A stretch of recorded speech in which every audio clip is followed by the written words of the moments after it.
the call. K-Dot in the mid, dissect the grind. District divider with a city in mind. Join the damn squad.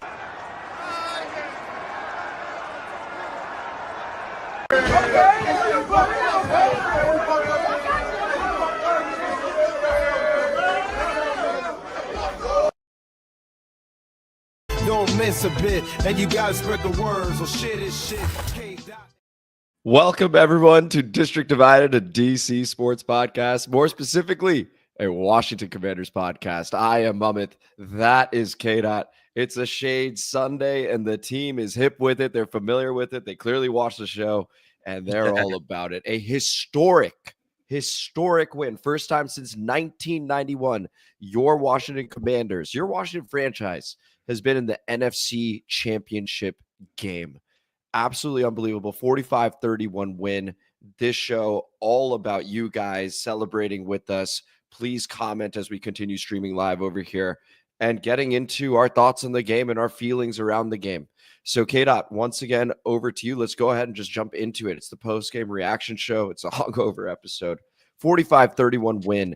NFC Championship game bound. We play the winner of the LA Rams Philadelphia Eagles game later today. We can sit back, we can watch and just enjoy and figure out who our opponent is. What'd you make of the game? Sorry, I forgot to hit the slide. That's fine. Live. That's fine. We're going live. Plus, we got comments and stuff. Yeah, already got James Ferguson. Sorry, buddy. We ain't got bus. We ain't got money like you driving Audis in high school and shit. All right. Look, I don't know about you. I'm still in a mode of shock. Yes. Even if we predicted it, there's nothing that can prepare you for that feeling you get after you see what it is that happened last night. Oh my God, can you believe it? I mean, we called it, right? And it actually happened the same way we said it was going to happen for the most part. Like, I'm sorry, but if you're not locked into this, the gospel, the art that we do here on this pod, I mean, we're prophetic, you know? Prophetic. Plus, we got touchdown Jesus here with us on our side, you know? Oh. Whoo! Lord knows, look, man, I hell of a game, hell of a feeling, knowing that we're going to the NFC Championship game. Bring them on to LA, fucking Philly. I don't give a fuck. After what it is that we just did, because look, you can talk about the Lions being depleted on defense. There's no doubt about that, right? But you still scored the click that we did. You still have Tressway only punt once. It means you took care of business the way you need to take care of business. And then on top of all that, defense. Talk about the prophetic. Shout out to my co-host, Mr. A-Train over there. Mikey Sanders still play out a game. Dog. Boy, the kid went back to Michigan. And it meant something to him. You could tell. I mean, he was locked in from minute one. The defense, we're going to have so much time to talk about Jayden and how amazing he is. The defense was the ultimate surprise. You're going to see the 31 points, of course. You're going to see that they had around 500 total yards of offense. However, 5 turnovers generated. A pick 6 from Quan Martin. 2 picks for Mikey Sanders still. The forced fumble from Dorrance Armstrong. The recovery from Frankie Louvu. And I think I'm forgetting a turnover. Jeremy Chin at the end to just seal it. This was unbelievable. Hats off to Joe Witt, Jason Simmons, Ken Norton Jr., Bobby Wagner for fighting through that high ankle sprain and playing through that. A lot of guys are playing hurt. Zach Ertz postgame. Hey, who do you want to play next round? I'm just glad we have the extra day of rest. Damn right. We went on a short week to Detroit, K-Dot. Right. Not just any short week. It's all about a short week after a night game. I mean, these boys didn't get back home until 4 or 5 a.m. the next morning. Then they had to get back in the mode of trying to prepare for the number 1 seed less than a week away. Look, man, and you got the Lions I get banged up, but you had a week of rest. Like, our guys are back to back, right? Like, it's just taking care of fucking business in the best way possible. This is just who we are. Anywhere, anytime, anybody. And it's also got to be said that we stayed true to who we are. So once again, watched at Walters and Navy Yard again. And there were a few 4th downs, right? where people are like, okay, well, now take the points. And you have to remind people, this is who we are. We're going. This is what house money means, by the way, is that risks that seem crazy, you are going to take. And hats off to the team for doing an excellent job. Kate, I don't know if you actually prepared the box score or anything. If not, that's totally fine. We were. Oh, yeah. Okay. Let's do it, baby. Let's do it, baby. Look at this. Time of possession against an excellent Detroit Lions team, the number 1 seed. 34 minutes time of possession. You keep up in total yards. They slightly edge you on that, but a lot of that was actually, I can't believe we're even talking about garbage time. We were up 3 scores at one point. But the 3 of 4 on 4th down. That's the thing. 4 of 4 in the red zone. Only 4 penalties, and one of them, oh my Lord. Bullshit. Oh, okay. But that's what I'm talking about. And Jayden Daniels, 22 of 31, 299 yards, 2 touchdowns, 15 carries, 77 yards. I mean, over 350 total yards. When we talk about rookie quarterbacks, K-Dot, that make a championship game, right? We're talking semifinals here, not Super Bowl, none have. Typically, your scoring defense, so how many points you're allowing, top 3, right? It's top 3. We're 18th. So what he's doing is special. His QBR, that's out of 100, 91.8. That's his 3rd best game of the season according to QBR. Oh, 2 times. What was that QBR? 91.8. For a rookie? For a rookie. For a rookie? For a rookie. For a rookie? For a rookie. I see another person chiming in the chat. Hey, team, you talking about Lamar, somebody's daddy? How about he does something like that in the playoffs, buddy? How about that? How about that? Beautiful from Jayden. And if you've been listening to the pod, and thank you again for joining if you are new. And if you're old, welcome back, baby. We've been telling you he's special since before the draft. Like, this kid's got it. The ball placement, the feel for the game, the things you truly can't teach. Like, that's what he has, right? So, like, when you see someone like Drake May or you see someone like Caleb, excellent throwers of the ball, is the feel there. There's something special about Jayden. He was great. Got to shout out Brian Robinson also. 15 carries, 77 yards, 2 touchdowns. Almost a welcome back because he had been struggling a little bit. I know that he had been banged up, but he showed up big time, K-Dot. The run game really came through when we needed it the most. Dude, look, we knew that there was going to be room to, like, if we were trying to get that run game back, there was going to be some opportunities there in the Detroit game. Like, you leave the rushing numbers that they've given up the last few weeks. There was definitely going to be some room for it. But I mean, you even look at what we did in the preview. Like, I didn't feel as though we were going to even have faith in it because it just hasn't been something that we've even gone to or tried to continue doing. But B-Rob just running with that anger, I think a lot of it.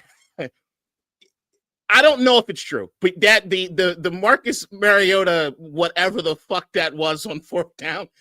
B-Rob, I think, fucked it up. I think so, too. I was talking to people at the bar because I think he steps up into the pitch lane.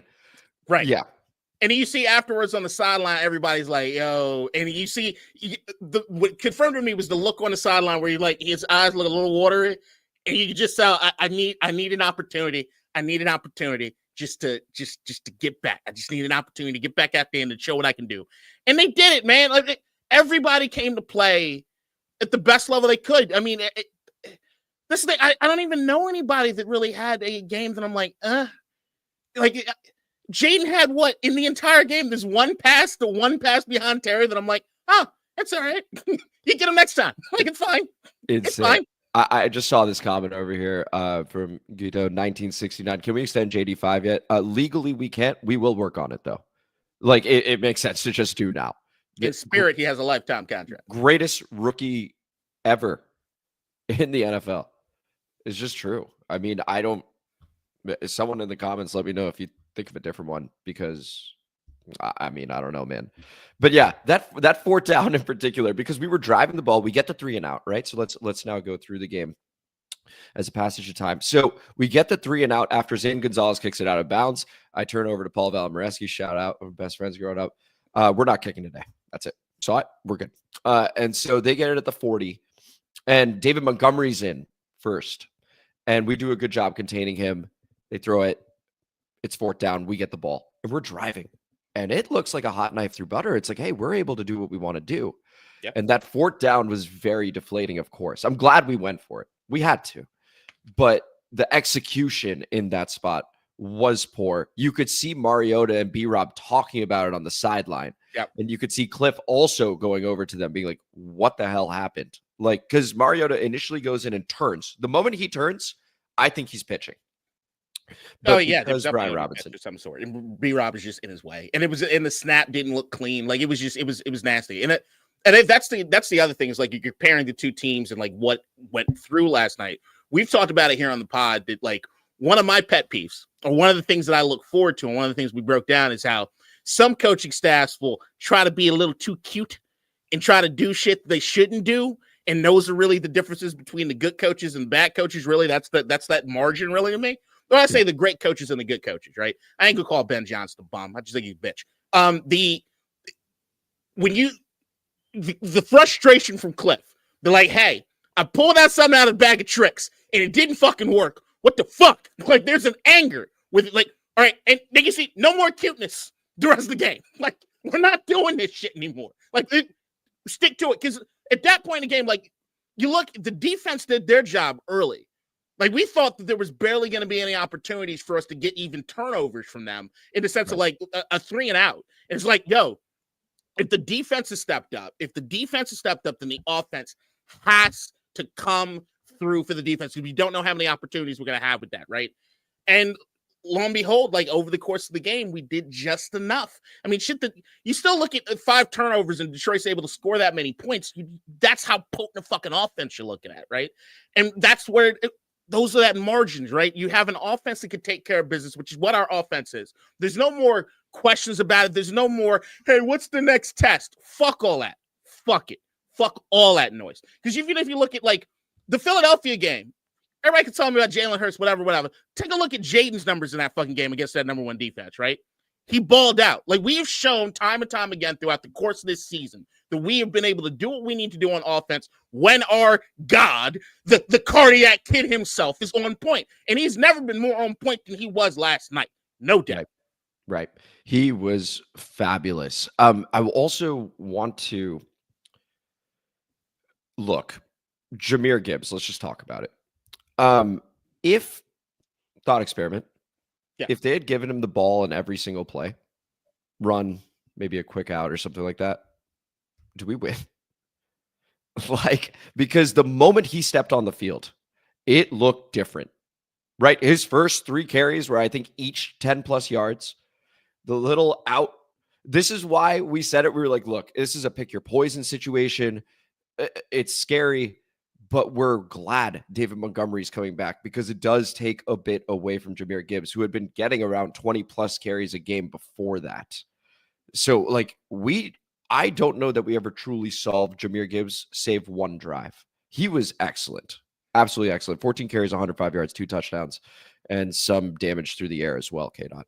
Yeah, look, the guys that I was watching the game with, what became a prevailing theory, I had to kind of pump the brakes on everybody.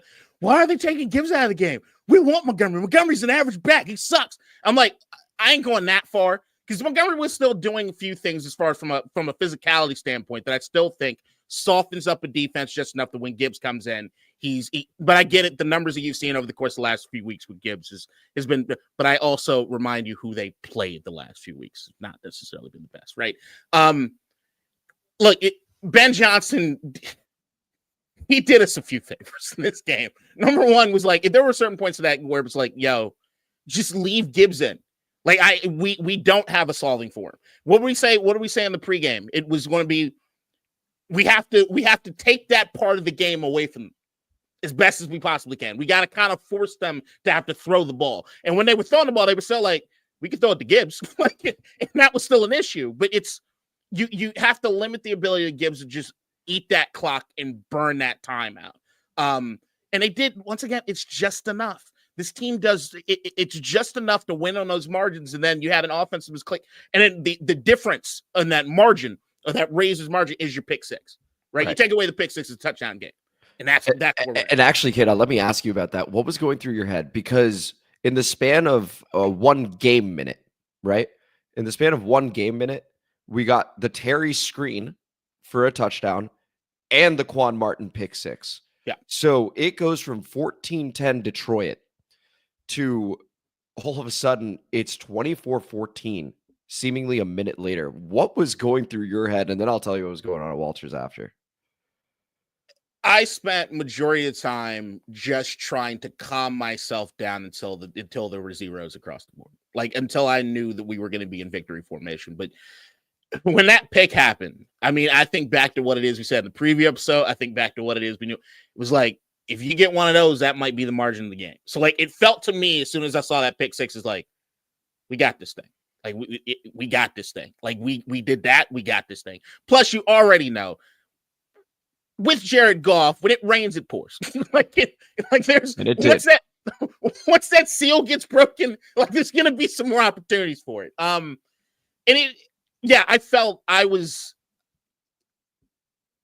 on the inside going fucking nuts. On the outside, it's not over yet. It's not over yet. It's not over yet. Not over yet. I mean, that's the thing. It was reminding ourselves over and over and over again, like, okay, hey, actually, I was talking to a couple friends over there, and we were like, we are not speaking of next week until there's zeros on the clock. Lock in. Got to be zeros on the clock. And we broke the rule once Jeremy Chin had the game sealing interception, but because then we were like, oh, but like that minute, I have never been at a louder bar. The Caps won the Stanley Cup. The Nats won the World Series. Football just means something different here, man. It's just, we've also said this many times, it is a sleeping giant of a football town. And if you build it, they'll come. And that's exactly what's happened. I've heard from people I haven't heard from in a while, just being like, this is unreal. This is an unbelievable season. The ability to reconnect with folks. I mean, it is truly a special team. That minute was ridiculous. We were celebrating so much. K-Dot in the fourth quarter when Mike Sanderstill got the interception, and shout out Jameson Williams for an absolutely fantastic throw. When Mike Sanderstill had that interception, and Ben Johnson for the elite play call, I literally, when I jumped up, cramped on both sides of my abs and had to limp to the bar while everyone's celebrating. And there was some guy named Sean at the bar, and he was like, yo, dude, what you need? And I was like, what? And he's like, I got Coronas, I got shots. Like, what you need? I was like, no, I need a water. I need a water. Bolivian snow. I'm like, so let the pain go away. Makes you a little numb. You rub it on your gums, you rub it on your ribs. Listen, Adrian had some moments, but I'm literally holding my ab like this, and like I'm like stand straight, like trying to get this water, man. I was cooked, absolutely cooked. I hadn't cheered that much in so long. It's different. I've played 120-minute soccer games before. I have not cramped like that. That was crazy. I can't. That's the thing, is like last night I cried when the Chin at the interception at the end. I cried. I did cry, or at least I was. Maybe the guys around me didn't see me cry, so I didn't cry. Maybe I teared up a little bit, but there was a moment where everybody else was kind of going crazy. I'm just kind of on the couch like this. I don't have anything to compare this to. I don't have any moments in my sports watching life that trump this, really. Like, as much as I love, look, when the Nats won the World Series, I'll never forget that moment. I will never forget that moment. When the Caps won, I'll never forget that. And hauling ass DC to go fucking crazy in Chinatown, right? But as much as I love those hometown teams, there is nothing even close in comparison to the way I feel about this fucking football team. Nothing close to the way I feel about the football team. And I think most of us here feel that way. And yeah, I'm 35 going on 36. I don't remember 91. There's nothing like this. I still can't wrap my head around it. As much as like I can make sense of it, as much as I run the motherfucking table. Like that's not a shock to me from a logical standpoint. It's just my emotions, my heart are taking a chance to catch up. I still feel like there's going to be a particular point in time today that I'm probably just going to break down and sob. Maybe it's one of the football games, just be reminded of it. I can't wait to rewatch this one. My all 22, do you know how much I'm looking forward to watching this fucking thing? Oh my Lord. That's going to be a blast. I can't wait for that episode where you just break it down for us. That all 22 review is going to hit. And most of the all 22 is that Detroit's stupid. Detroit's dumb. Like Detroit, it's even when you hear Tom Brady, like talking about that, Aaron Glenn, maybe you should stop. Maybe you should start playing some zone. Aaron Glenn, that's not who we are. Let's go. And it's what I talked about even in the game. What we talked about in the preview was that there's a difference between truly playing with house money, like truly not giving a fuck to a certain degree, and also being the team just trying to force yourself into thinking that that's the case. And I think that was sort of the difference in a lot of situations here. It's like, I felt as though Detroit was like, we got to show them that, like Ben Johnson, we got to go in the playbook to do this thing. Or Aaron Glenn, we blitz, we got to continue to blitz. It's blitzing, blitz. And it's like, you don't have to do that there over the course of the game. Like, I don't think you know who you guys are because you could feel it. It's the same thing the fans I knew feel when they were lying, talking about how much they thought they were going to win.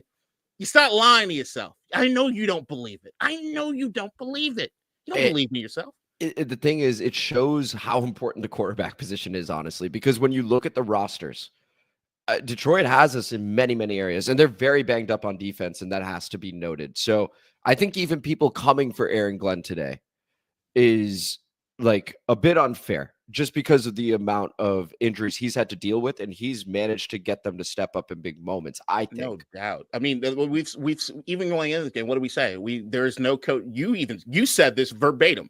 The best coaching staff in the playoffs is Detroit. The best coaching staff we've come across or faced is Detroit. That is a change.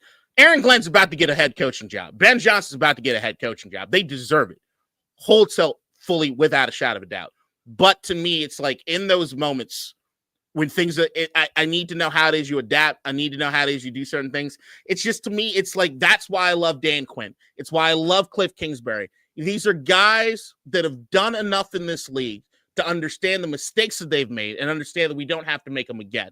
And you see that in the coaching this time around. K-Dot, we've got three quick things. One, in reference to this, over under length of Mummets hangover if Commanders win the Super Bowl. I currently have an international flight at, the next morning after the Super Bowl that may need to move, depending on how things go. You might need to keep it because of the crimes you might commit as A-Train. It's a good counterpoint. And then there's Boofer over here. Shout out, by the way, one of the very first podcasts, the first podcast I ever did was with him. So shout out. Thanks for stopping by. During the postgame on-field interview, Jay Daniels said, we have one game left. Did he remember the script in real time? It's just something to think about. And we now have a guest with us over here as soon as K-Dot lets him in. Welcome to the pod, YB. Going live. Solo shot. I'm doing this solo shot. I want to do the camera a particular way. There we go. That's what Beautiful. I want. Yeah, beautiful. First of all, I gotta say, Ahmed, man, if you haven't had the chance to be with Ahmed in Navy Yard after Commanders win, that's truly a transcendent experience right there. So I would highly recommend that. We gotta get you down there. I know you like the house, K-Dot. We gotta get you out there one of those times. Oh, I'm a fan of not getting charged with shit. I'm black. Yeah, I can't quite. My man over there, he's got the penthouse with the river view. I ain't got that. I'm up here to be more. I ain't got bail money. That's a fair point. It was an interesting crowd too with the inauguration, so you might have caught a few. Oh yeah, fuck that. Yeah. Yeah, we needed this. Yeah. We needed this. Yeah, I don't know, fellas. Is it cool if I offer just a few thoughts? Like, I'm gonna go on a little speech right here. If that's The floor is yours. Go ahead. So yeah, man. I mean, general thoughts.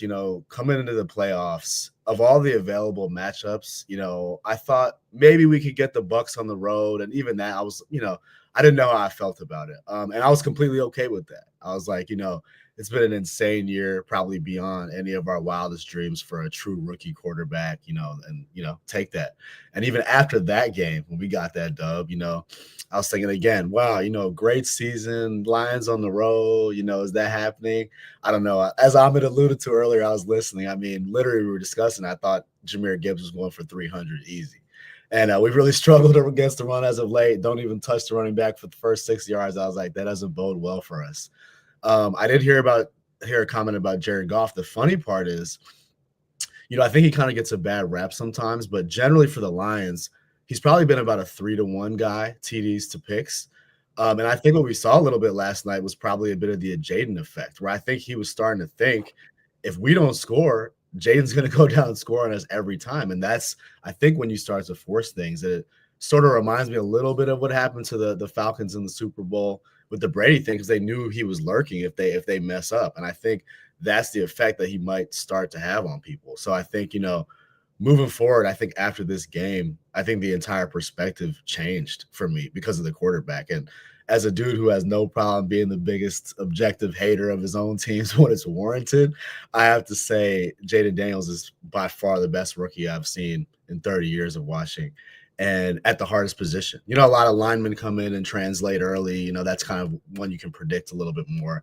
But I think he's just alone is worth double digits in a season. It gives you a chance to win every game, including the postseason. And that's what we've seen the last 2 games. But I think the closest thing I can think to this is probably an Andrew Luck. And I see probably 2 main differences. And I don't think Andrew Luck was going into Detroit and winning that game and getting to conference champ. I mean, I don't see it that way. And I think Andrew Luck turned the ball over too. And I think he did turn the ball over. And I think the crazy part about Jayden is he finds a way to not turn the ball over while still being aggressive with an unbelievably accurate deep ball. And I think there's no reason to second guess it. Nobody's going to do what Jayden just did in this run. Like, look, everybody wants to compare as far as the rookie seasons go, right? You can look at Eric Dickerson. You can look at all these rookie seasons, right? You talk about the toughest position in all of football. You talk about a talent deficit as far as the team around you.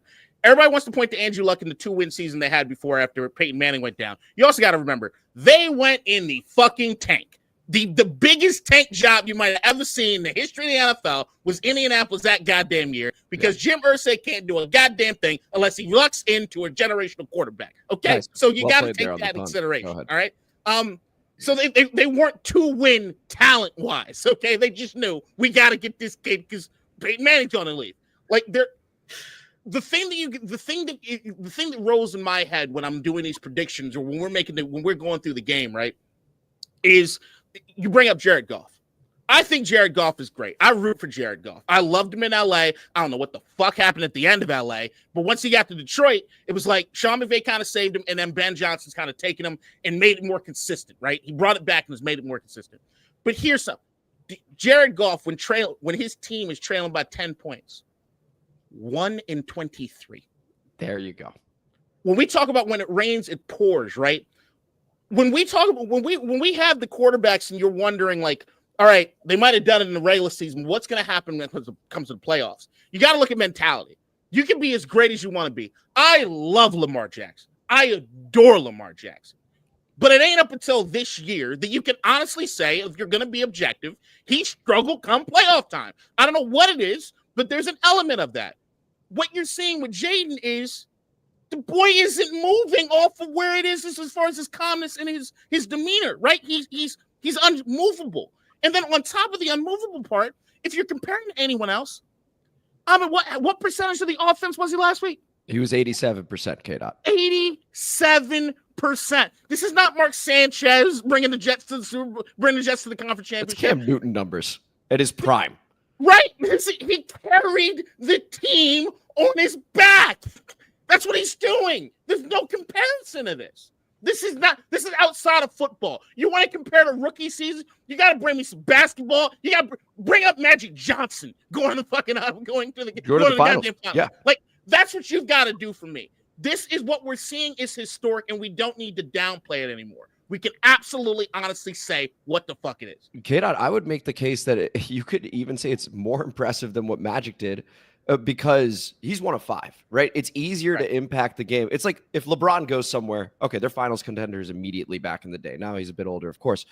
But for Jayden to do this, 1 of 11, right? And he's calling everything out. I don't know if you guys noticed this very early on. Alex Anzalone is in a very standard linebacking position, okay? Like a stance, rather. And Jayden steps up to Biotish and goes, slide left. He's coming. And I was like, what? And sure enough, as the ball snapped, Anzalone goes. For him to recognize, that's the first quarter, by the way. So he's locked in from the jump. And that ball goes to Eckler. Eckler goes for either 8 yards or a first down, something along those lines. Sure, just 8 yards. But to recognize that, he's special. I mean, it is just different. We got Pauly Polo over here. Shout out. Legend. Watched with him at Walters. Jayden already better pocket passer than Lamar. There was a moment in that game. Remember the ball to De'Ami Brown where De'Ami Brown's eyes are covered by Kirby Joseph? Jayden actually takes a little step back and launches it and puts enough air on it so De'Ami can get there. I mean, this is the ball placement of field we're talking about. And that's when I was like, oh, he's in his bag. If he's throwing it like that is a F fundamental. I'm in the feel aspect of this game now. That was special. And shout out De'Ami for concentrating and holding on to that thing. Yeah, real quick, the last thing before I hop off.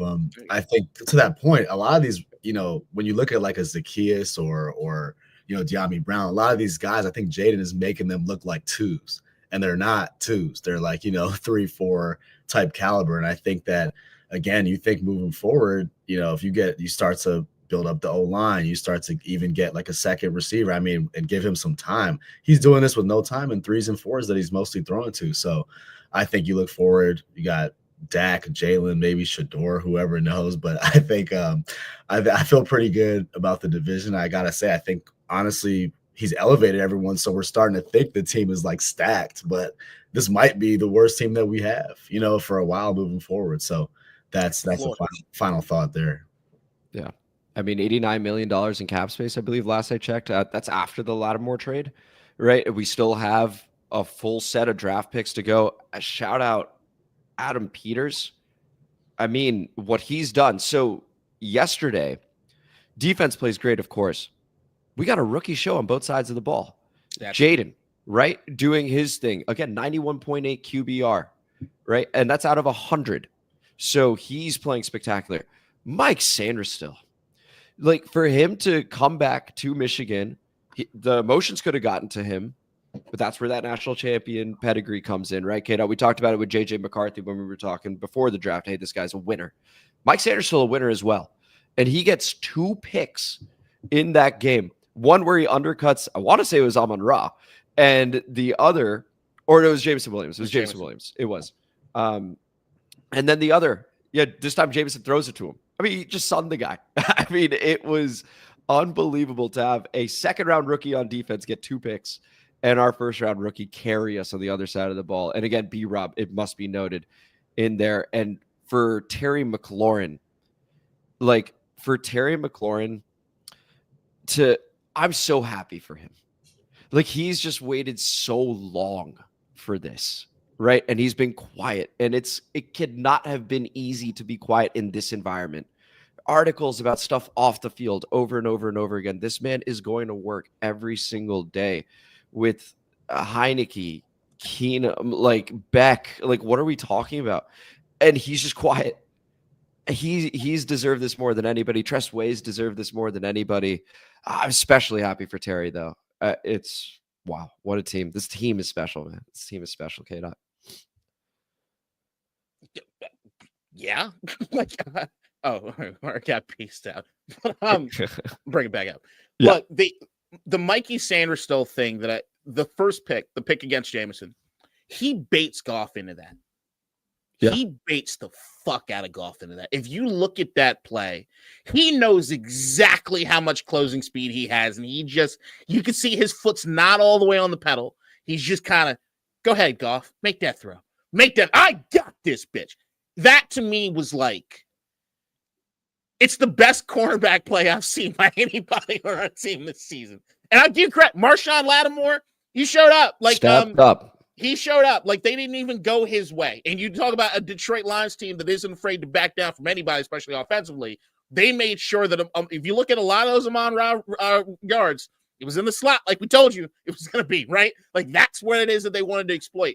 But Marshawn did his thing on the outside. But Mikey, man, you can see this is where you're starting to see some of the actual identity of the defense start to come into play, right? Where you start looking at what that floor is and how it is they're going to be potentially get better.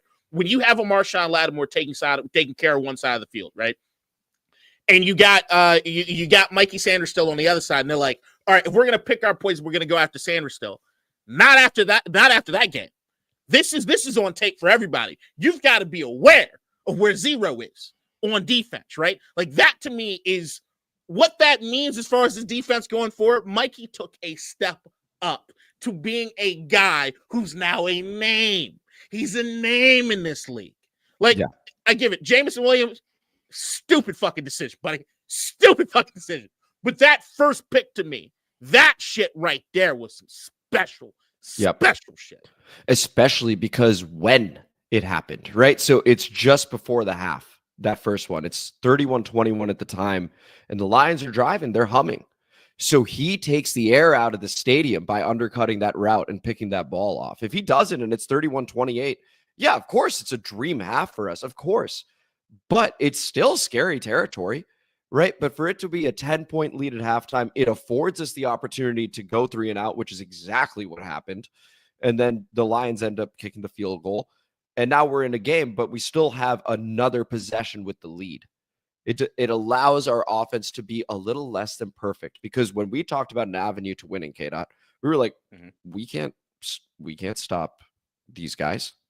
Like, it's going to be Jayden needs to play perfect. Like, oh, shout out to Hawk TV. Been a minute. Congrats on the win, man. I mean, epic. One of the OGs over here. It was just beautiful to see that complimentary football come in at the right time, because last week it was much more defense played well in moments. We got the lucky fumble recovery that was just totally self-inflicted by Tampa. These were takeaways. Those were not giveaways. These were takeaways. And that's the difference. And again, shout out Joe Witt, Dan Quinn. Like, it's been the Jayden show. He had support this game. He had a lot of support this game in the form of 5 turnovers, and we did not turn it over once. I think what you're seeing is like what Dan Quinn and these guys have been talking about all season long, that I think here's what everybody's got to realize here. This is not, shout out to Ron Rivera, not hating on you, buddy, but he's not the only one that does it. This isn't coach speak. This isn't bullshit. Hey, we're just getting through. We're trying to talk to the media so we can get on to the next thing. This is who we are. We live for moments, right? Like when you were talking earlier, when you said something about, I forget exactly what you said, but I've never felt this. I know a few weeks ago I made the comparison and I was like, I didn't want to do it. I really didn't want to do it, but I felt like I had to do it, in the sense of there are only a few guys that, you know, when the game gets close, the bigger the moment, the more I need you to perform, you deliver. Those are your Mahomeses. Those are your Bradys. Those are the guys that, like, hey, I'm not sweating it. As long as that guy's got the ball and we need it, he can do that, right? The difference is the toolbox that motherfucker can pull from is a little different than anybody else we've ever seen. And you add that on top of this clutch factor that's just it's bleeding into everybody else. Just this defense stepped up and made the plays when they need to make the plays. It's like we're a team of moments. You know, we are. Like, we're a team of moments. I think when the talent level raises a bit, when that floor raises, you might see the more consistency that we need, right? But the hardest part to me is to get the mentality built into you that this is who we are. This is what we do. I've never felt more confident in my quarterback the further we get along, because each moment's getting bigger.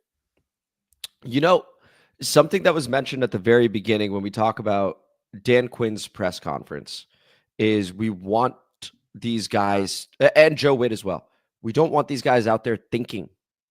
Right. So we want to play fast and physical. That's what we're going to do. Right. And you can see that actually permeates to the fan base, because now we have an identity and the fan base can feel it too.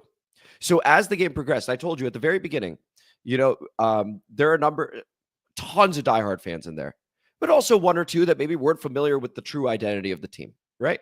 And so they're like, kick the field goal here or punt here. And it's like, that's not what we're going to do. Fast forward a quarter, and they're going, this is who we are, go. It is such a clear identity for everybody that this is who we are.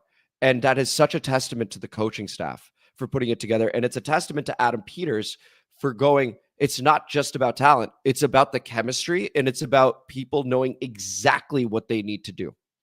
Go ahead, Kate. It looks like you want to say something. A couple things. I'm so excited. But the Zane Gonzalez field goal that's out, I was actually shocked. And here's the thing.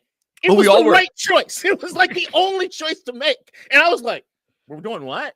I was sweating it, though. I was sweating it. I was sweating the fuck out of it. But Zane, we love you, buddy. You do not invoke confidence. We love you. It's just what it is. Look, when you said what they've talked about as far as a team, as far as not letting these guys think too much, because we've seen that in other games, some of the losses earlier this season where guys are getting way too much in their head, especially on defense. There have been moments where Jayden looks like he's just, I didn't see a lot of the pump fakes, the self pump fakes in this game. Like he was more decisive with this one, but it's to be locked in where your visceral animalistic tendency is clutch. It's clutch. Like, that's what it is. Like, look, I say this to somebody who, through years of therapy, I realize that I'm a guy that likes to back myself into a corner. I'm more myself when there's bad shit going on around me. You're Baker. Very unhealthy. But it's what it is, right? This team feels like it needs moments. Like it needs a moment because that's who we are. It's when everybody else starts to cower. It's when everybody else starts to get nervous. It's when everybody else is not sure about who it is they are. Ben Johnson. It's like we know who we are. We know this is what we live for. It's these moments. And when you can look to our leader, that rook with the toolbox, the cardiac kid himself, and he's the one oozing the most of that clutch gene, dog, what is happening? Who is this a dream? I'm not gonna lie, I still think it is. Yeah, we're gonna wake up. Maybe I'm dead. This is happening. By the way, you're gonna love this. I actually had a nightmare the other day. I was talking to Pally for Life after the game as well. It was a probably drunk 1 a.m. call. I was like, buddy, this is insane. And it sparked the conversation we had. I said I had a nightmare on, I think it was Thursday night, where I felt like I had Jayden Daniels' mindset. Okay. And it was clear, like no anxiety, no worries. And I was like, wow, I'm like processing information. Like it is beautiful. And then I go, oh shit, I need to give this back to him. Like he doesn't have it. We have a game Saturday. Like, and so I'm panicked now and I'm looking around going, hey, do you know where he is? I need to give this to him. I'm terrified that I have it. I'm just trying to give it back. Like that's how much it means that this is happening right now. So am I dreaming? Maybe. Are we dreaming, K-Dot? Maybe. But what a ride. Going, if I'm asleep, don't wake me the fuck up because this is beautiful. Let this slumber continue. Okay. Yeah. This is just, if this was a storyline, if somebody wrote this script, you'd get thrown out of a fucking office and nobody's picking up the movie. Okay. Like this is ridiculous. And it still feels like we can taste it now. It's right there. It's in grasp now. Right. I told you if we won this game, then that's what the conversation's got to be. Right. Like we're here now. I mean, we beat the Eagles already. Like we're here now. Okay. And yet still, truly to my core, I don't give a fuck. Like I truly believe, and I know that you don't need to take these things for granted. Shout out to Dan Campbell, who said that shit last year. You never know when you're going to get in these moments again, right? You don't know. The league can be fucking crazy. You take advantage when you get to take advantage of. You're like, we'll talk about Detroit because I actually feel really bad for those motherfuckers in a lot of ways. But I got it, like Jayden and what the future means for us. I know no limits. I know no bounds. I know no, like, I'm ready to be an annoying ass New England Patriots type fan. I'm ready for the league to hate me. Like, I'm ready for everyone to hate our guts. I'm there. I'm ready. I mean, listen, me too. But let's also flip the script for a moment. We're talking about Detroit. Yeah. 15-2 on the season. 1 seed. A pulverizing win over the Minnesota Vikings on the final game of the regular season. And shout out. That's beautiful, Boofer. That's beautiful. But here's the thing. This exact story shows nothing is promised. Right. At 15-2 in the 1 seed, and people are talking about them going to the Super Bowl. Dan Campbell last season against the San Francisco 49ers, they lose that game. And he goes, hey, it's hard to get here. We may not get here again. Right. And right now, as of right now, he's correct. So we could go 15-2 next season. And this same thing could happen to us. Knock on wood. I really hope not. Right. And that's where the quarterback is so important. And this is why when we go back to conversations in the offseason to build the team and then place the QB, I hesitate a little bit because I'm like, but that position is so important. And so I hope that that doesn't happen to us. But this is also, hey, it makes Kansas City that much more impressive, right? Going for this three-peat right now. Nothing is promised. An injury can happen. Someone just has a bad day, and it doesn't play their best. This team is totally in sync. It is special. And we are now 2 wins away from being champions of this league. Same warning, don't take it for granted. Like, people are going to be like, oh, Commander Super Bowl. We're going to play with a fuck ton of expectations next season. A ton. People are going to be like, Jayden, Super Bowl. It's going to be a very, very popular pick next year. And it is on the coaching staff again. It is on Adam Peters again to fill the roster with necessary people with an uptick in talent and also making sure that we have this level of chemistry, which is going to be very hard to replicate. So just to keep in mind, a little bit of a warning from the optimistic guy that it's not easy. And what we're doing is special. No, window's closed, man. You look at the San Francisco 49ers, that window's slamming shut. You look at the Detroit Lions right now, they're about to lose their coordinators. And, like, I love Dan Campbell as a motivator. He ain't an X's and O's guy. Window's closed. There's all kinds of shit that does happen. I will say, I'm fully on the house money thing. I do believe to have the most success, there has to be a certain level of not giving a fuck that you have to have in order to really do what you need to do. But did you hear about the sign that they put in the locker room there at Ashburn? I did not. They have to go through us. Is what's in the locker room. They don't give a fuck about this house money shit. That is not something that's being said in Ashburn. We can say it. I feel it. And I feel as though they're playing with a certain amount of swagger. Put the buffs on, whatever, right? But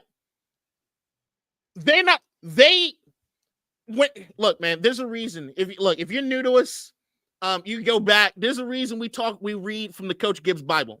This shit is a religion. Like, this is Jayden. Look, I still agree that the best way to build the team is to build the trenches, build everything around, and then insert the quarterback. I will still stand firm that that's the best way to do shit. The thing that happened with this particular team, and you can see it because, once again, there is no coach speak here. It's the truth. Dan Quinn did everything he humanly could do. If you go back and listen to training camp, he's trying to temper expectations, but you can tell he knows we got somebody special and I can't not play him. Like, I can't not play him. Like, and you see with Zach, every time they interview Zach Ertz or Terry McLaurin, you can all tell him, like, we're not trying to give this kid an ego. We're not trying to make him a savior, but God damn, this motherfucker can ball. Like, that's what changed it. He is a different being. All right, if you're Vegas, if you're New York, and you want to replicate getting a JD5 and doing the rebuild, have fun. Like, good luck. Have a blast, right? This is one of those things where you have the organization doing the right things, and they pick the right guy, and the right guy ends up being better than anyone could have ever expected. Look, you are a founding member of the Church of Jayden. No doubt. You were an evangelist of Jayden before we knew to be. Nobody knew. We still thought you were the crazy motherfucker coming down off the mountaintop with dabble. Sure. Like, stop smoking crack. But it was true. It's the shit. And now everybody has seen it every day. The work he puts in, the special shit that he does on the field, off the field, all this stuff, his mentality. He's earned his spot, and there's nobody better than him. I'm still remembering I was with a buddy, Andrew Belwar. He's an Eagles fan, so I'm sure he's locked in today. And we're having a drink, we're chatting about life, and we start talking about football. And I'm like, hey, so Jayden did I'm speechless. I'm like, he's so good. And like, this is in training camp. I was like, I don't think you understand. Like, he's so good. And I just keep saying that over and over again. I'm lost for words. You look at the national media now, they're going through the same thing. When they attempt to describe this kid, they are just like they're losing their words. Everyone's catching up to where we were, K-Dot. Like that, just this guy, it was undescribable in March. The moment you throw on the LSU tape, undescribable in March. I mean, so to see it now play and just be like, hey, welcome to where we were. We said it week 3 after Monday night, well, just welcome to being over here where we are because we've been knowing. And he went 21 of 23 and he had the 2 touchdowns and 1 more rushing. He's different. We had said before the draft that a guy like him with his feel, ball placement, etc., that package, you don't see it every year. You don't see it every other year. It's I haven't seen the quarterbacks in this next draft. I'm not about to. There's no comparison, man. But he's different. There's no comparison. The only thing you can do is almost like Frankenstein monster, try to pick different pieces and say who it is it reminds you of. Because it's not, you can't compare it to anything. He doesn't run like Lamar. You want to say he runs like Lamar, but I don't think he's not quite as shifty as Lamar. No. I think the straight line speed might be better than Lamar, but I don't know. But he throws better than him, so you don't really want to do that. But you don't want to shit on Lamar, so it's like, all right, I don't want to do that comparison. To compare him to Mahomes or Brady feels like a sin for a rookie because it almost feels like you're putting this unrealistic expectation on him, right? But then you also think, okay, if he's a rookie, let me compare him to other rookies. That don't fit either. He is one of one. That's what we're experiencing right now, a one of one. Nobody else can do what he's doing right now. Nobody else can do what he's doing right now. Like, you pick anybody you want to from any level at any point in the history of the NFL. They're not fucking doing what he's doing right now. There's nothing to compare it to. What we're experiencing, and it's what's so cool about it. And I think what makes it so hard to find the words to describe the shit is not only is most of us as fans, I know some of you guys are older and you guys remember the Gibbs days, you remember that shit, and it's like, all right, this is starting to feel good again. But for a lot of us, this is the first time we're experiencing success on this level, and we're also seeing it with somebody that nobody can compare it to. These are feelings and thoughts I can't comprehend. We try to come on here every week and just kind of paint a picture of the way that we're feeling about shit. Most of the time, it just sounds stupid. But it's like, we can't. There's nothing that you can say. Like, what? How do you articulate something that you've never experienced at all? And that no one else can talk about because they haven't experienced either.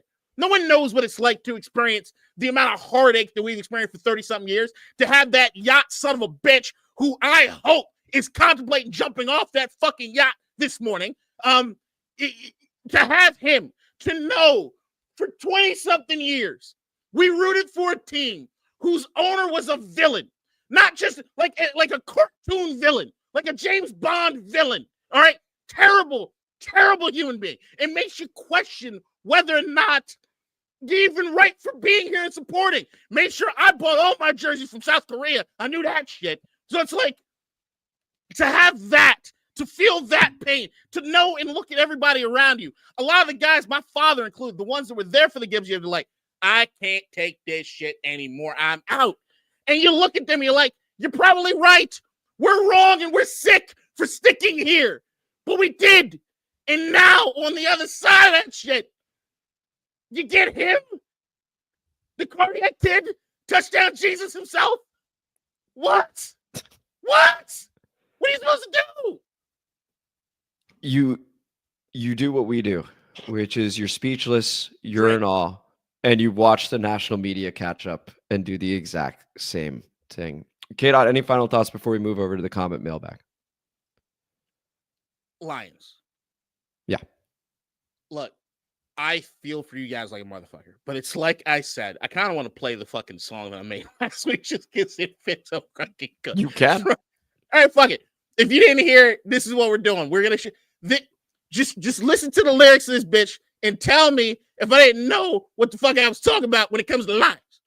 We're flying high, well, Ben hit the grind, said thanks, I'm good, but we're doing just fine. Dan Quinn leads, Flint runs the show, but Jayden's a star and the whole league knows. Rookie a hero, the kid don't miss. Cut on his face, but ice in his wrist. He lights up the field, defends his ball. District divided, Jayden stands tall. Detroit's next, never will store. He'll carve him up, then silence them all. Win or lose, we've already won. The East runs red and the future's begun. Ben's behavior, yeah, Ben's been the best. Outside this odds, show no the rest. Commanders rise, we're built to hit. Don't act surprised, now shed his shit.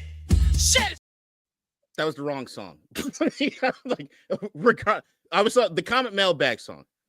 When I said that Lions fans spoke like they have the throne, but we all know losing's in your bones. I know what false bravado bullshit sounded like the last couple weeks. I forgive most of you for it. You had to fake it till you made it. Some of you guys are being complete assholes. It's over, except for Matt Regan.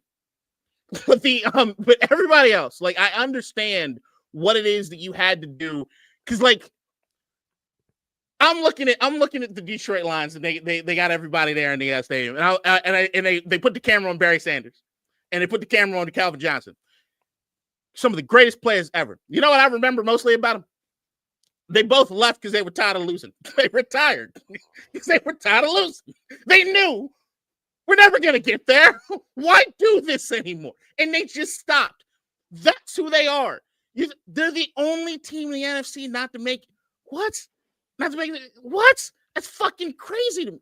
Like, look, I root for you guys to see Dan Campbell after that fucking game. It was my fault. It's my fault. It's my fault. With like, is he crying? Y'all did everything the right way. I wanted to model a lot of what we did after you guys. I think what we've talked about as far as going on fourth down, we were early to that party. And the only reason we were early to that party here on this pod about going forward to fourth down is because we loved what Dan Campbell was doing in Detroit. It's true. Yeah. I wish nothing but I hope we get to see you guys in these playoffs every fucking year. And we battle. Like, this is what I want. I'm just so excited to be part of the conversation of being able to play meaningful fucking football against teams that matter, right? That we're just happy to be here, honestly. But now we're here and we're really fucking here. So like, beware of us. But there's like, I just Lions fans, man, I feel for you. Not as much as like I love that we won, but I feel for you. My heart goes out to all of you, except once again, Matt Regan. But yeah, it's God damn, that was hard to see. A lot of those motherfuckers just like, you could just see the look on their faces they were going through the stadium. Like, they've been starving too, man. Like, they've been waiting too. And they have a hell of a team, and we know that it's not easy to get over here. We clearly know that, right? I mean, first time since 1991 for us. That was a historic win last night for us. So like, we know.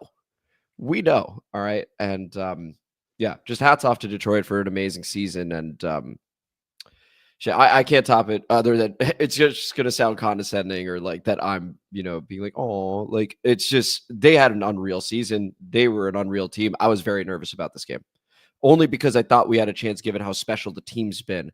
But man, that's a wagon in Detroit. I'll tell you right now, once they get Aiden Hutchinson back, right back in it. That's guys. the thing. Right and back. They had so many injuries. Many injuries. It took those to help us get here. If they're fully healthy, are we doing this? I mean, I don't know. Probably not. Well, I don't know. I mean, it's special teams, so like, I don't know. But it's something to think about. Anyway, we now go over to the comment mailbag featuring an intro from our very own Nikki. Comment mailbag time, motherfucker. It's the remix. Comment mailbag time, motherfuckers. We in the playoffs, no time for any suckers. Lions fans talking like they've seen a clone, but we all know losing's in your fucking bones. Keep dreaming big, it's what you do.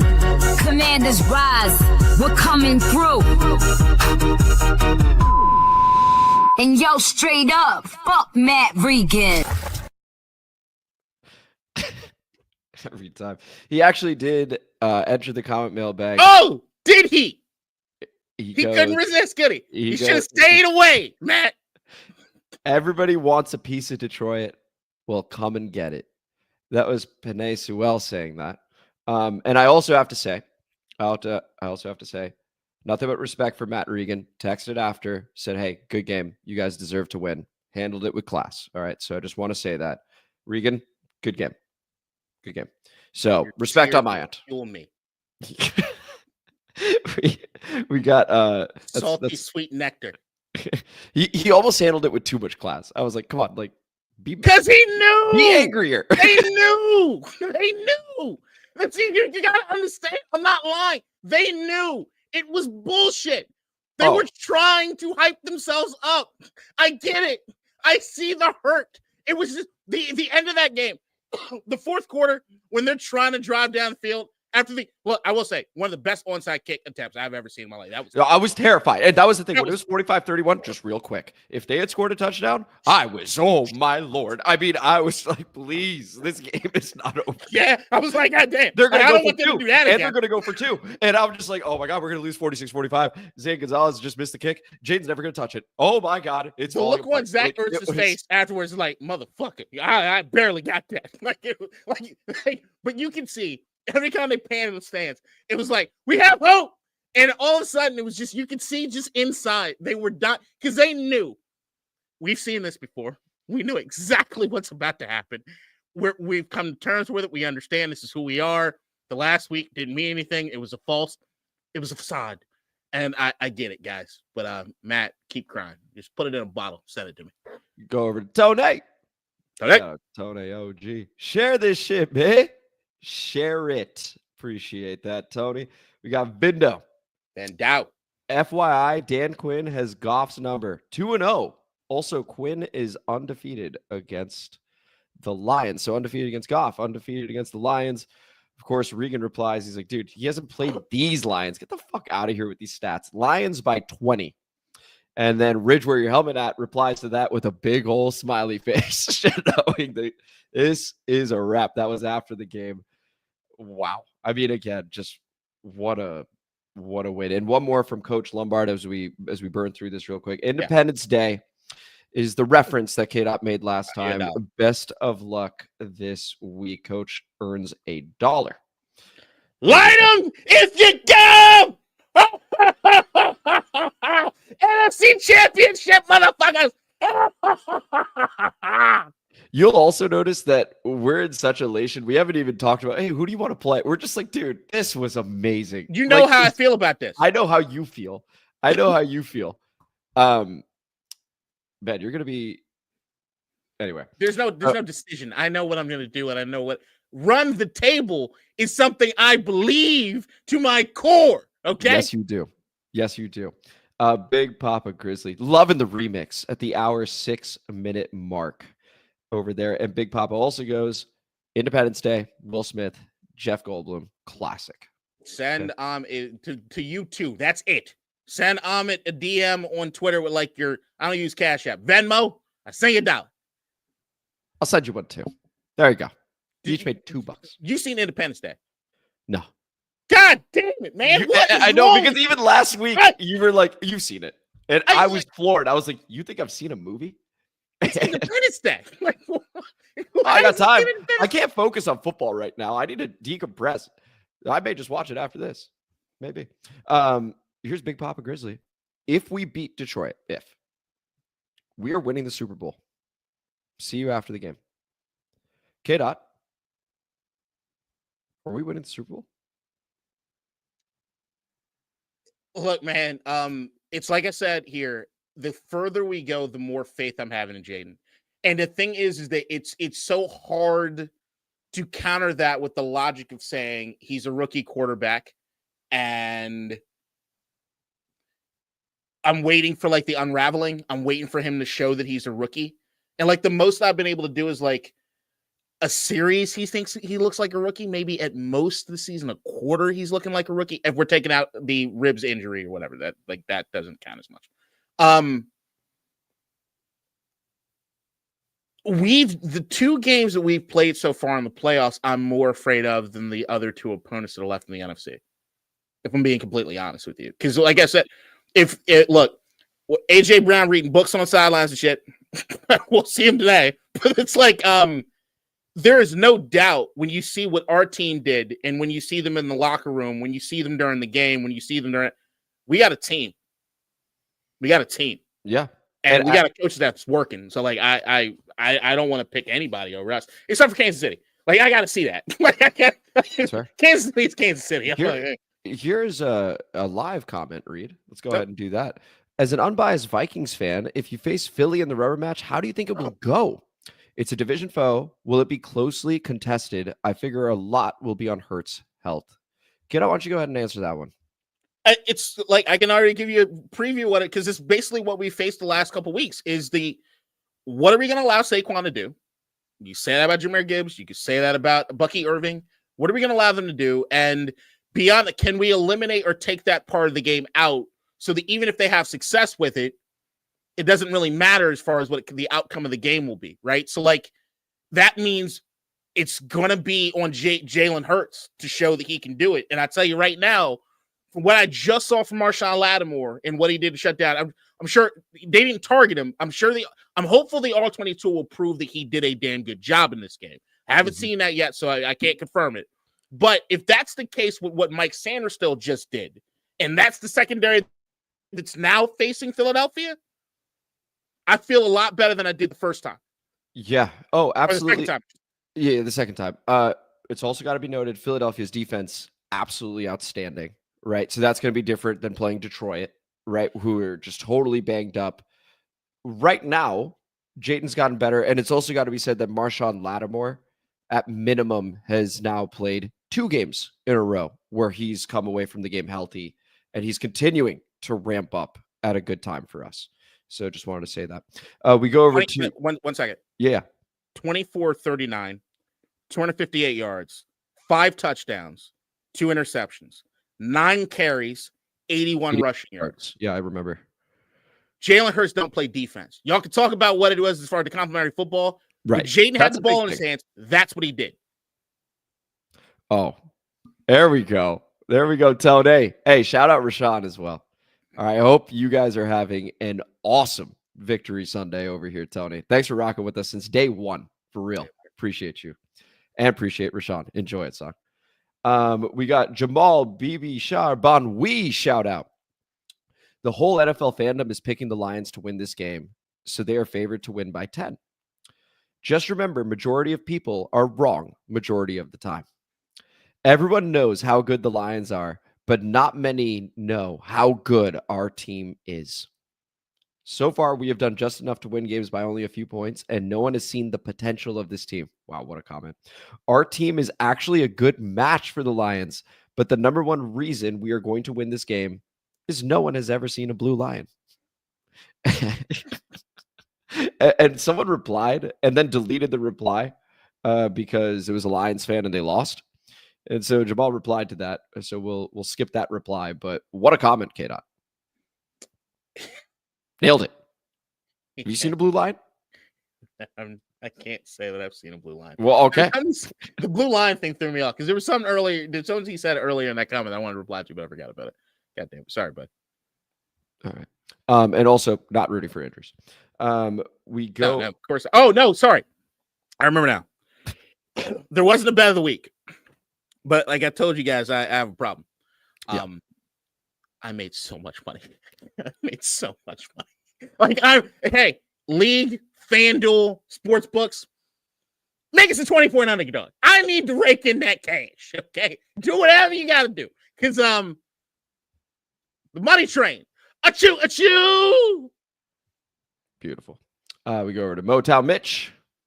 Shout out. Lions fan here. I got bad news for you. Lions numbers on defense are very misleading. Lions are getting healthier and playing much better than the numbers show.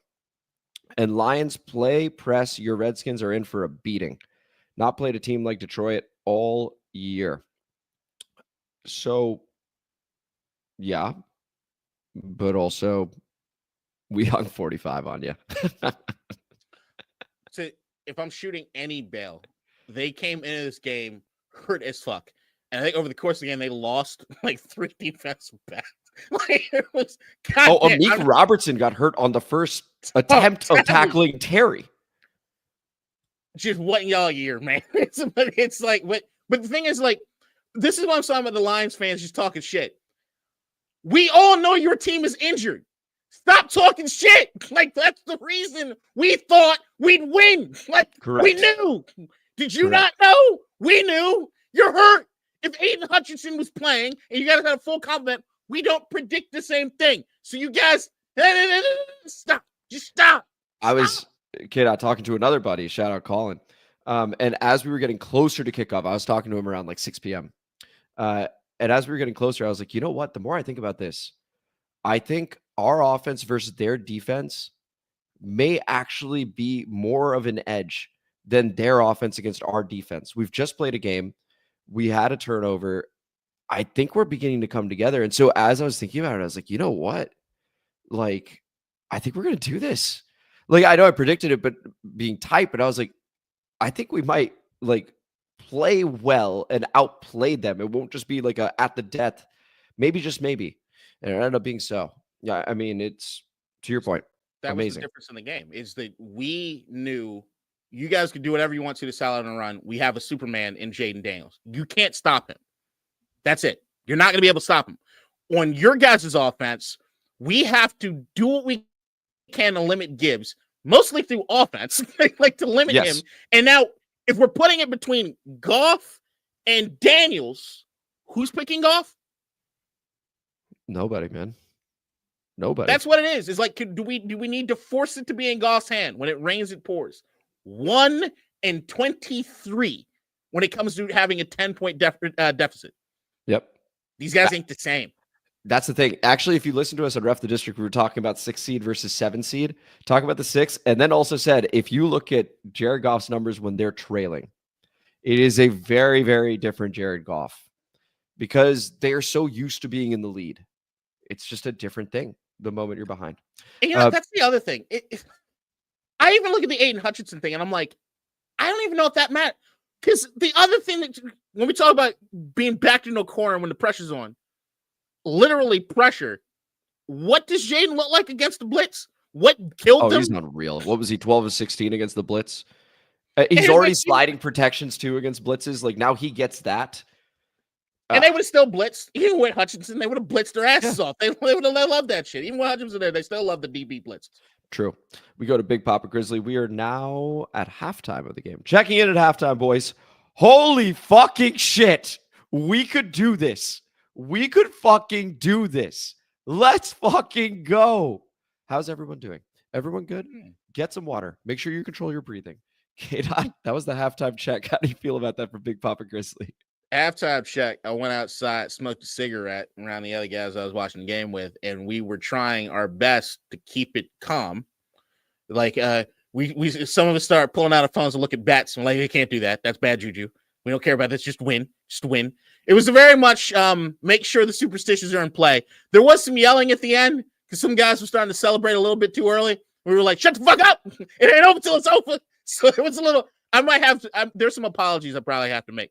There's like, halftime was feeling good. It just felt like we're in this thing and we're in this thing for real. And it was just like, I can't wait to see what happens when we come out of the second half. That first drive wasn't good. Yeah, no, it was not. All 22. Be very curious about that Mariota play. And now I believe we're officially post game. Tony, shout out Tony. Oh, gee. They did it. They had juice from the moment they forced a 3 and out on Detroit's first drive. Expectations have changed again. At first, it was to evaluate Jayden. Then it was make the playoffs. Then it was win a playoff game. Now it's win the Super Bowl. And it's, you know what? You get this deep, it's fair. Everything's on the table. 2 wins away, 1 win away from the Super Bowl, right? And all the stats we've been hearing throughout the season as we've progressed through the year This hasn't happened since 1991. This hasn't happened since 1991. This hasn't happened since 1991. What happened in 1991? We won the Super Bowl. There are some serious vibes around this team. And if you don't believe in vibes, you better start reconsidering that, because this team is living proof that vibes matter. This is immaculate vibes so far, K-Dot. You said it all, man. You said it all just now. Yeah. And we got Tony with another. And here we go. It's a bit of a checklist. Oh. Revenge on Bucks who beat us week 1. Check. Yep. Win a playoff game in Detroit where Jayden was drafted. Check. Mm-hmm. Rams beat Eagles so Jayden can win the NFC Championship game in LA, 74 miles from where he grew up. That is not checked. Win Super Bowl 59 in New Orleans in front of his LSU fans. Poetic rookie season. I was talking to Pauly Polo about that yesterday, that there is a poetic nature to this run potentially with Jayden. It's an unreal season, and the fact that that can actually be a path is crazy, K-Dot. Yeah, but we're here. It's, as I'm saying in the comments right here. Yeah, it's changed. We're Super Bowl contenders. Legit. That's the goal. That's where we're at. I can't believe it. You can't believe it. No. None of us can believe it. No. But we're here now. And as hard as it is for us to wrap our head around that, we have to. And it's a great feeling. It's a really great feeling. It's a great feeling because I don't feel the same pressure that some of these other teams in this particular environment feel. I feel free.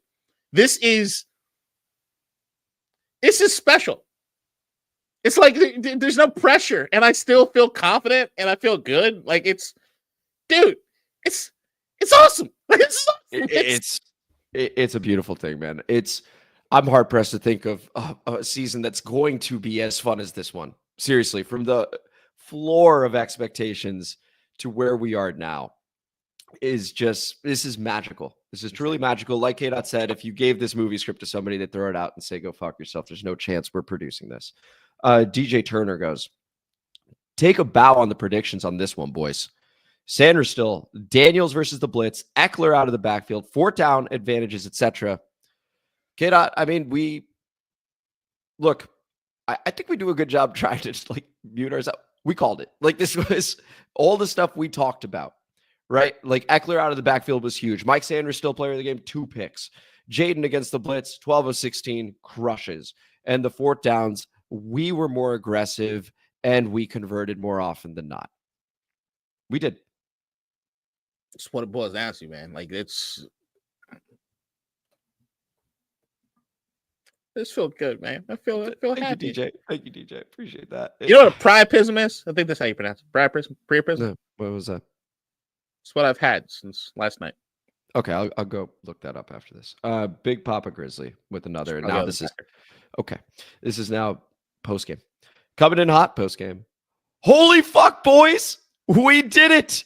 NFC Championship, baby! And who is going to stop us now? The Eagles already beat them. The Rams, what can they do that the Lions can't? What can you possibly throw at Jayden Daniels to throw off his game? Our defense is getting teeth at the right time. Try and defend against destiny. You'll fail every time. Hail to the motherfucking Commanders. Hail, District Divided. Share this shit. Oh, I'm feeling juiced up, man. We're a $1.18 and it feels like we're on minute 4. I'm just feeling juiced up. I'm feeling more energy as we go along. I feel like I gotta figure out what the fuck I'm gonna do with the rest of my day. All right, football. There's more football. And we can watch knowing we're in next week. We're in. There's no pressure. I just get to rake in some cash. All right, you know what? Yeah, you're the one sending $2 to both Coach and Big Papa. Here's Prince Anubis. Shout out with the final comment over here. And I don't believe I've missed any. I've done all the necessary unchecks to make sure I see everything. So, Jess Santo, if you did, I apologize. I'm just telling you right now. Prince Anubis, ski masks. We robbed them of their dreams. I look for a ski mask. I don't have one. Okay, go ahead.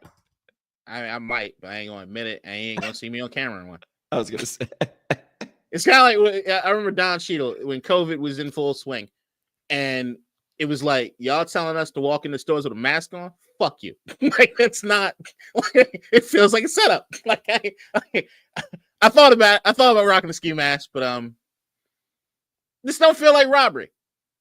Feels like we earned this shit. We feels like, hey, we're gonna fight for it, and we won. and Ain't we no won. robbery. We won it. Yeah. This is it. This is us. Like, that's the other thing that I respect the Lions. Dan Campbell ain't gonna be out here making any excuses for it. We lost. We won. They lost. That's it. That's it. Nothing more than that. Completely agreed with that. And again, 5 turnovers. That means your defense balled out. It just is what it is. Your defense balled out. And then your rookie quarterback, 91.8 QBR, throws for damn near 300 yards, just 1 yard short. Could have if he wanted to, honestly. Like, that's just... Man, fuck a rookie. Show me a vet with them stats. Seriously, that's what I mean. Like, the conversations now... I mean, this kid is clearly the best. I think the best quarterback in the NFC. I've also thought that for some time, and I'm biased. I recognize that. You got your boy Stafford going. So let me ask you this: now that we are wrapped up with the comment mailbag, K-Dot, predictions for the games today. I'm going Rams and I'm going Ravens. That's what I think. Buffalo is really interesting. I just don't think that they can match with Baltimore in their size, and when they decide that, hey, we're just going to run it down your fucking throat. I just don't think Buffalo can hang with that. The Baltimore offensive line, plus I keep going, having Patrick Ricard there in the backfield leading for fucking Derrick Henry, I just think that they're going to be able to beat him up. What Josh Allen in the game, you never quite know, but I do think it's time. And as far as the Eagles-Rams thing, do I think Jayden Daniels' toolbox is better than Matt Stafford's? No doubt. Matt Stafford to me was the clutch guy. Like, you start looking over his numbers back when he was in Detroit, his numbers ain't Jared Goff like when it comes to a comeback. And what he's able to do as far as his veteran savvy, like, if I could take his experience with Jaden's mindset, I'd have the perfect quarterback. But it's like, I don't trust Jalen Hurts. I love Saquon Barkley. But I think also the Eagles coaching staff is they get too big for the britches every once in a while. Sure. And I do think that they're going to force Jalen Hurts to do it.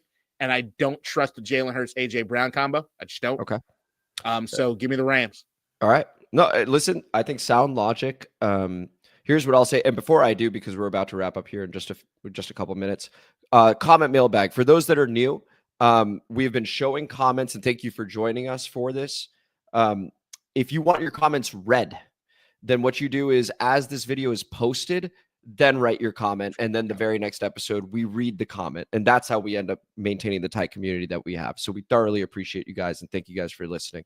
I have the Eagles winning because it's going to snow, and I think that forces Philly into what they need to do, which is obsess over giving Saquon Barkley the football. And I think that helps them against an LA Rams team. It's also, they're not used to playing in those conditions. I think the Eagles win. I've also got the Ravens, and I've got the Ravens for when you get to this stage, unless you have like this otherworldly quarterback, and to the Bills' credit, they do in Josh Allen. Yeah. I think the Ravens do with Lamar, but I think it's Derrick Henry that takes the pressure off of Lamar. You try tackling Derrick Henry in 5 degrees. Not fun. Okay. Like, it's not, that's why they brought him here. If you saw the stiff arm of Minkah Fitzpatrick, this shit means something to him last week, where he gives him the stiff arm and then punches, by the way, after.